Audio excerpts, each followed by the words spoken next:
بسم اللہ الرحمن الرحیم۔ فرحاد علی تیمور، دیوتا، ایک بہت ہی اچھا داستان، ایک ایسے نوجوان کی کہانی جس کی صلاحیتوں نے دنیا بھر کے طاقتور ملکوں اور انسانوں کو دھول چٹا دی۔ اپنے ملک کی بقا کے لیے پوری دنیا سے لڑ گیا، جہاں گیا اپنے نام کا سکہ جمایا۔ جسے بچپن میں نہ ماں کا پیار ملا نہ باپ کا، جو ماں کی گود کو ترستا رہا، جسے نفرت ہی نفرت ملی۔ تو جناب اس کی طرف چلنے سے پہلے آپ پلیز چینل کو سبسکرائب کریں، لائک اور شیئر کریں تاکہ ہر آنے والی قسط آپ کو فوری مل سکے۔ دیوتا، فرحاد علی تیمور، قسط نمبر 166 ماسٹر سائمن کے تیور بتا رہے تھے کہ وہ اس وقت جج بنا بیٹھا تھا۔ میرے دماغ نے فوراً مجھے سمجھایا کہ یہاں میں جو کچھ کہوں گا وہ اقبال جرم کے طور پر میری آواز میں ریکارڈ ہو جائے گا۔ پھر یہ لوگ مجھے شریفانہ زندگی گزارنے کا موقع نہیں دیں گے، میری ریکارڈ کی ہوئی باتوں کے ذریعے مجھے بلیک میل کریں گے۔ میں نے جواب دیا، نہیں، مجھے ماسٹر یوسف سے کوئی دشمنی نہیں تھی۔ میں ایک معذب ملک کا بے ضرر باشندہ ہوں، میں شریفانہ زندگی گزارنا چاہتا ہوں، مگر تم سب اپنی سازشوں سے مجھے جزیرہ کوئی میں لے آئے ہو۔ سائمن کی پیشانی پر بل پڑ گئے۔ میں اس کی توقع کے خلاف بیان دے رہا تھا۔ اس نے گھبرا کر کہا، بکواس مت کرو، ہم اچھی طرح جانتے ہیں کہ تم کتنے شریف آدمی ہو۔ تم نے ہمارے بہترین آدمیوں کو مار ڈالا ہے۔ ہم ماسٹر یوسف اور میکی اور دانیال کی موت کو کبھی بھلا نہیں سکتے۔ ان سب کا خون تمہاری گردن پر ہے۔ میں نے ایک زوردار کہکا لگانے کے بعد کہا، تمہارے جیسے قاتلوں کو میں نے آج ہی منصب بنتے دیکھا ہے۔ یہ بات میری سمجھ میں نہیں آئی کہ تم مجھے اپنے بہترین آدمیوں کا قاتل کیوں ثابت کرنا چاہتے ہو۔ تمہیں کسی بات کا جواب نہیں ملے گا۔ جو کچھ پوچھ رہا ہوں اس کا جواب دو۔ مجھے جو جواب دینا چاہیے وہ میں دے چکا ہوں۔ تم جھوٹ بولتے ہو، تم قاتل ہو، تمہیں اپنے جرم کا اقرار کرنا ہی پڑے گا۔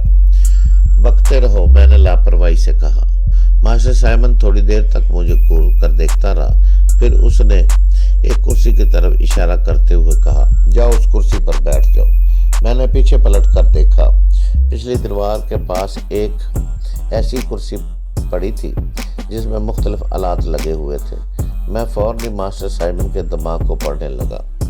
وہ سوچ رہا تھا، پتہ نہیں یہ کمبخت آسانی سے اس کرسی پر بیٹھے گا یا نہیں۔ اگر نہیں بیٹھے گا تو مسلح جوانوں کو بلا کر جبراً اسے بٹھانا پڑے گا۔ میں نے اس کی سوچ میں کہا، مگر یہ ٹیلی پیتھی جاننے والا کیا اس کرسی پر بیٹھنے کے بعد اس پر قابو ڈالا جائے گا؟ اس کا باپ بھی قابو میں آئے گا۔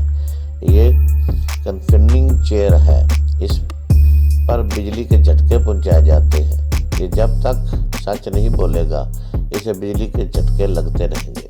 میں نے مسکراتے ہوئے پلٹ کر ماسٹر سائمن کو دیکھا تو وہ ایک دم سے چونک گیا۔ وہ سمجھ گیا کہ ابھی روانی میں جو کچھ سوچتا رہا ہے اسے میں نے سن لیا ہے۔ وہ چلا کر بولا، تم اول درجے کے شیطان ہو، لیکن یاد رکھو تمہاری ٹیلی پیتھی کی صلاحیتیں یہاں کام نہیں آئیں گی۔ اس کے چیلنج کرتے ہی میں نے اس کے دماغ کو متواتر کئی جھٹکے پہنچائے۔ اس کا نتیجہ یہ ہوا، پہلے تو وہ والنگ چیئر پر گول گھومتا رہا، پھر اس چیئر پر اپنا توازن برقرار نہ رکھ سکا، وہاں سے نیچے فرش پر گرا۔ اس کے گرتے ہی پچھلی دیوار سے لگا سرخ بلب جلنے بجھنے لگا۔ اس بند حال کے باہر خطرے کا الارم چیخ رہا تھا۔ میں ماسٹر سائمن سے نمٹتے وقت یہ بھول گیا تھا کہ اس حال سے باہر پتہ نہیں کس جگہ مجھے ٹی وی سکرین پر دیکھا جا رہا ہے۔ دیکھتے ہی دیکھتے حال کا دروازہ کھلا اور مسلح جوانوں کی پوری فوج اندر گھس آئی۔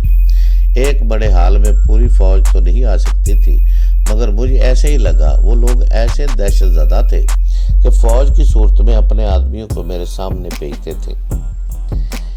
ان میں دو آدمیوں نے ماسٹر سائمن کو سہارا دے کر فرش پر سے اٹھایا۔ وہ بار بار اپنے سر کو جھٹک رہا تھا۔ متعدد سٹین گن کی نالیاں میرے سینے اور پشت سے لگی ہوئی تھی۔ اس کے باوجود میں نے چیخ کر کہا، ماسٹر سائمن، میں قاتل نہیں ہوں، مگر قاتلوں سے خود کو محفوظ رکھنے کے لیے بحالت مجبوری انہیں قتل کر سکتا ہوں۔ اگر تم کچھ اور روز जिंदा रहना चाहते हो तो अब मेरे सामने ना आना, वरना तुम्हारा सुपर मास्टर भी तुम्हारी हिफाजत नहीं कर सकेगा। मेरी बात खत्म होते ही मेज पर रखे हुए एक स्पीकर से आवाज़ उठने लगी। फरहाद, तुम्हारी जहानत और दिलेरी को सदके दिल से तस्लीम करते हैं। मैं तुम्हारी बहुत कदर करता हूँ। तुम पूछोगे कि मैं कौन हूँ? ये मैं ही बता सकता हूँ, मगर तुम मेरी गुफ्तगू के लहजे और मेरी सोच तक नहीं पहुँच सकोगे। मैं तुम्हारी टेलीपैथी की सलाहियतों को चैलेंज करता हूँ। आओ मेरे ज़हन तक पहुँचने की कोशिश करो। इसकी बातें सुनते ही मैंने आंखें बंद कर ली और इसकी सोच तक पहुँचने की कोशिश करने लगा। सोच की लहरें जहाँ पहुँच रही थी वहाँ सिर्फ तारीकी ही तारीकी थी। यूँ मालूम होता था कि जैसे वो कब्र के अंधेरे से बोलने के बाद फिर मुर्दा बन गया है। जब मेरी सोच की लहरें नाकाम हो गई तो मैंने अपनी आंखें खोल दी। इसके साथ ही स्पीकर से आवाज़ उभरने लगी। क्या हुआ? तुमने आंखें खोल दी? बस इतनी सी देर में तुम्हारा ज़हन थक गया है या अभी और कोशिश करना चाहते हो? मैं इसकी बातों को बड़े गौर से सुन रहा था। जब वो कह चुका तो मैंने कहा, तुम लहजा बदलने के माहिर हो। इस बार तुम्हारा लहजा बदला हुआ है।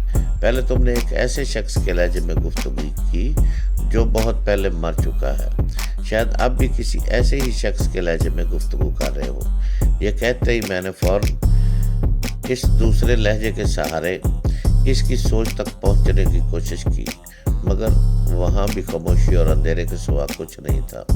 इंसानी दिमाग और उसकी सोचों के बारे में एक बात और समझा देना चाहता हूँ, वो ये कि जब हम दूसरों के लहजों की नकाली करते हैं तब भी वो नकल हमारे अपने ही दिमाग से निकलती है। ख्यालख्वानी करने वाले इस नकल का सहारा लेकर इससे नकाल करने वाले दिमाग तक पहुँचते हैं। मुझे भी इसी नकल करने वाले के दिमाग तक पहुँचना चाहिए था, लेकिन मुझे नाकामी हो रही थी। ये बड़ी हैरानी की बात थी। मेरी समझ में नहीं आ रहा था कि वो नकल करने वाला दिमाग मुझसे क्यों छुप रहा है।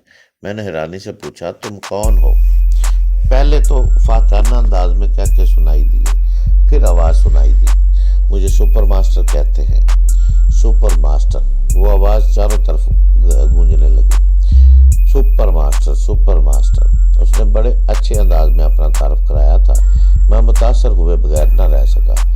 उसने मेरे दिमाग में ये बात बिठा दी थी कि मैं ख्याल ख्वानी के ज़रिए इस सुपर शैतान तक नहीं पहुंच सकूँगा, मगर मुझे एक बात का इत्मीनान था, वो कितना ही ज़हीन और पुरस्कार क्यों ना हो, टेलीपैथी के इल्म से वाकिफ़ नहीं है। अगर वाकिफ़ होता तो मेरी सोच को पढ़ता रहता, फिर अपनी सलाहियतों का सिक्का जमाने के लिए मेरी सोच को पढ़कर सुनाता, मगर ऐसी कोई बात नहीं थी। फिर मुझे उसकी आवाज़ सुनाई दी। इस उलझन में पड़ गए हो फरहाद। इस बार मैं तुम्हारी आवाज़ में बोल रहा हूँ। इस आवाज़ के सहारे भी मेरे ज़हन को झांक कर देख लो, शायद तुम्हें कामयाबी नसीब हो जाए। नहीं, अब इसकी ज़रूरत नहीं है। फ़िलहाल मैं ख्याल ख्वानी का सहारा नहीं लूँगा। थोड़ी देर खामोशी रही। जब भी मैं कोई बात कहता तो उसके जवाब में पहले इस तरह खामोशी रहती थी। बहुत देर बाद ये नुक्ता मेरे ज़हन में चुभ रहा था। जब मैंने गौर किया तो ये बात मेरे दिमाग में आई कि वो अपने मतहतों में से किसी एक मतहत की आवाज़ रिकॉर्ड करता है, फिर इस आवाज़ को अपनी आवाज़ कहकर पेश करता है, पहले इस मतहत को मार डालता है। यही वजह है कि जब किसी आवाज़ के सहारे उसके दिमाग तक पहुंचता हूँ तो वो मुर्दा नज़र आता है। थोड़ी देर की खामोशी के बाद मुझे कहका सुनाई दिया।